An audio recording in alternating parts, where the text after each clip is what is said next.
Okay, Randy, it's interesting that we get some pushback on this sometimes because people say, well, how can that be? So I'm going to have you explain to me. We have something called the most important formula in sales. What is that and why does it matter? Well, it only matters because it's the most important thing that we can do. It's the most important thing in sales, therefore it must matter. And the reason we call it the most important formula is because we truly believe this is the most important formula. And this is, again, we talk about things that we do at Span the Chasm to help people protect themselves from themselves. Yeah. And this is one of the best tools that we believe that reps can use and leaders can use with their reps collaboratively to help them make sure that they're doing the things they should be, where they should be doing them. Yeah. So real simple, the most important formula in sales takes care of three elements. We're going to look at what is the realistic return on a deal. Maybe you're measured on gross margin, you might be measured on ARR, whatever that might be. But what is the realistic return on it? And then it factors, and everybody knows that. That's not the hard part for a sales rep. That's going to be fairly static in a deal. Then we look at the alignment. We multiply that return by the alignment. We can make up a 0 to 100 scale on that. And things in the alignment are going to be competitive differentiation, relationships, alignment to need, some of those kinds of things, where we start to do some assessment, some diagnosis about how good of a solution are we for what they're actually trying to do. Yeah. This takes a lot of work on the rep of on the side of the sales rep, right? And that's hard, and a lot of people don't want to do that. But if you want to be great, you got to do the hard work. Yeah. And then the third thing, and this, Ken, is the area where I see so many sales reps just out to lunch on. We divide that number at the top, we divide that by the level of effort. Is this going to take me 10 hours or 100 hours to do? Yeah. So many sales reps, so many leaders, they're not paying attention to this. They think they have infinite resources, and we don't. Max, we got 168 hours a week.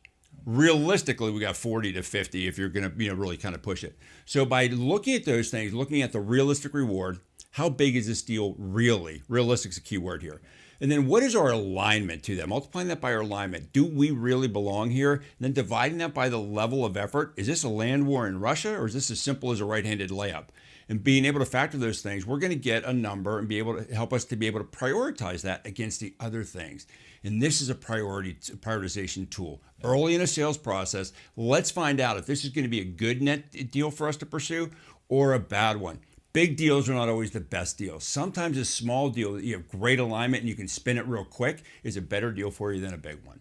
So this tool, the most important formula in sales, is key for reps to be able to prioritize some of their activities early on in a sales engagement. Perfect. So tell me, so with the most important formula in sales, we also have something we speak about, which is called the red line of courage. Talk to me about how the red line of courage plays into this. So the red line and courage. Yeah. So as you go through your opportunities, you start looking at the reward, multiplying that by the alignment, dividing that level of effort, you just get a number.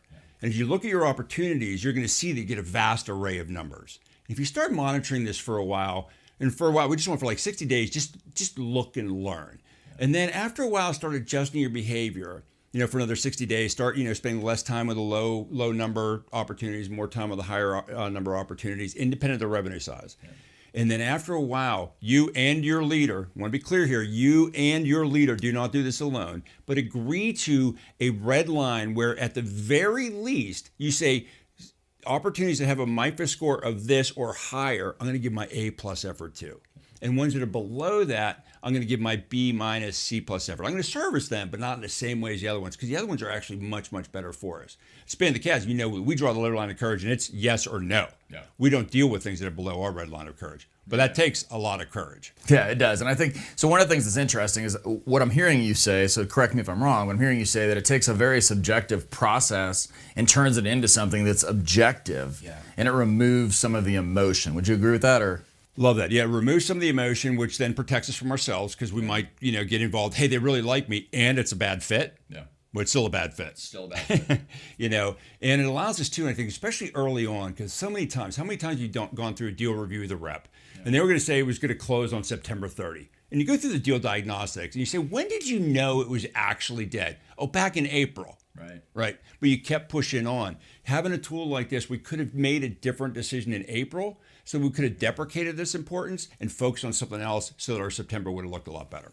Yeah, that's fantastic. It does all sorts of things. Like it multiplies the effect across your pipeline, allows you to get better effort to deals because you've got less deals in the pipeline. It trues up your pipeline so that if you're a sales rep, you can manage up to your leader so they understand that the number you give them on a quarterly or monthly basis is actually accurate. The sales leader can then manage up through the CEO and the board of directors. It just, the idea of being able to take something that's very, very just emotional and assumption based and put a number to it that actually quantifies is something that we've definitely seen make an impact across our clients. So absolutely love what you're talking about. Well, we drink our own champagne here at Span the Chasm. And I remember a while ago, I dig the people that we serve, right? And I view Span the Chasm, it's a relationship building platform first and foremost. And oh, by the way, we help people drive sustainable sales growth. But there was an opportunity that I was emotionally involved in. I was kind of like, I want to pursue it, but I was like, this angst. And, my wife hears me talk about this stuff a lot. She goes, well, what is that formula? What does your formula say? And so I'm like, great. So I was convicted by this. So I used our own formula and it was a bad deal. And then she asked me a question that the speed of my answer was so telling. She goes, is your formula ever wrong? And my instant answer was no, never. I didn't even think about it. So it was like, oh, clarity of vision. Cut the opportunity, called them up, said we're backing out, right? But the formula is never wrong. It will allow reps to perform at a much higher level. And I make the promise, you use this formula religiously for 2 years, I guarantee your variable will double. I got nothing else to say. That's a guarantee on the outside. Nice job, man. Bam.